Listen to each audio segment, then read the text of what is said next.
I will hereby attempt to give a brief synopsis of the fundamental principles required to be victorious in warfare. My aim is to give viewers an understanding of the principles required to win, and also the tactics used by your enemies to defend against.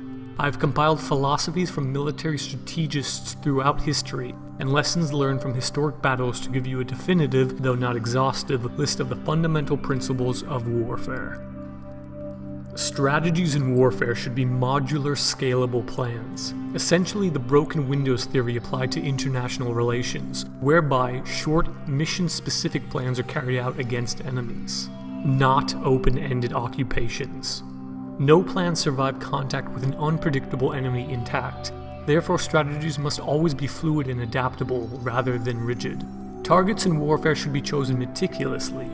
Vulnerabilities in communication systems, water and food supplies, major bridges, roads, and important infrastructure are all susceptible to attack. Resources are an obvious necessity, of course. You can't fight a war if you can't feed and house your soldiers. However, no war should be entered in without knowledge that the resources you have may have to last you indefinitely. Artillery and weapons are another obvious addition. Unlike in sports where there are strict rules for what is allowed, in warfare anything you can get away with is permissible.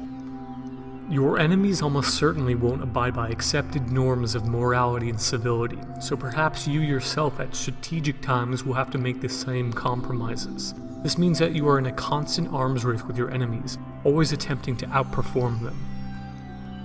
To win in warfare, it's always advantageous to attempt to catch your enemy off guard, therefore stealth is clearly important in executing your plans. In Sun Tzu's book, The Art of War, he wrote that all warfare is based on deception. Hence, when we are able to attack, we must seem unable. When preparing our forces, we must appear inactive. When we are near, we must make the enemy believe we are far away. If he is superior in strength, evade him. Pretend to be weak that he may grow arrogant. If he is taking his ease, give him no rest. If his forces are united, separate them. Attack him when he is unprepared, appear where you are not expected. Fragile organizations are overly optimized. They seek to eliminate variability and random occurrences. But one must remember that randomness and variability are the rule, not the exception. Chaos should be embraced for the opportunities it presents. Anti-fragile things have built-in redundancies. For the anti-fragile, thriving in randomness is the goal, which often results in layering redundancies and contingency plans. With small amounts of manpower and money, guerrilla tactics have the ability to cripple large states, economies, and armies. What's even scarier, the more the large nation tries to suppress these small, loosely organized, often terrorist organizations, the stronger these organizations become.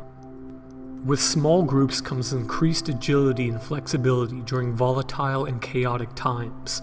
Large armies are sluggish and bureaucratic, meaning that they're less able to adapt quickly to unexpected changes. Final decisions in warfare should not be made by leaders headquartered miles away from the front, where they can only guess at conditions and consequences known only to the leaders on the battlefield. Knowing your enemy allows you to learn their strengths and weaknesses, and so to adapt your strategy in order to exploit them. Treat your soldiers and allies generously. Avoid revenge seeking from your enemies by giving them no reason to seek revenge. If you must strike, it must be a strike from which the enemy is unable to seek revenge from. Outside of fiction, it's not who fights the bravest who wins wars. Ultimately, it's who can outthink their enemy who wins. An army could have every advantage when it comes to resources, soldiers, artillery, etc. But if a motivated enemy can mercilessly exploit a vulnerability in an army, they can be defeated. The strategies and technologies of warfare will always be evolving, of course, but the principles of how they are fought are timeless. You may wonder if there will ever be an end to war and the beginning of lasting peace among people. But if we've learned anything from history, it's that man's appetite for power, control, sex, and resources is unquenchable. Which means in all likelihood that ultimately, to quote Machiavelli, there is no avoiding war. It can only be postponed to the advantage of others.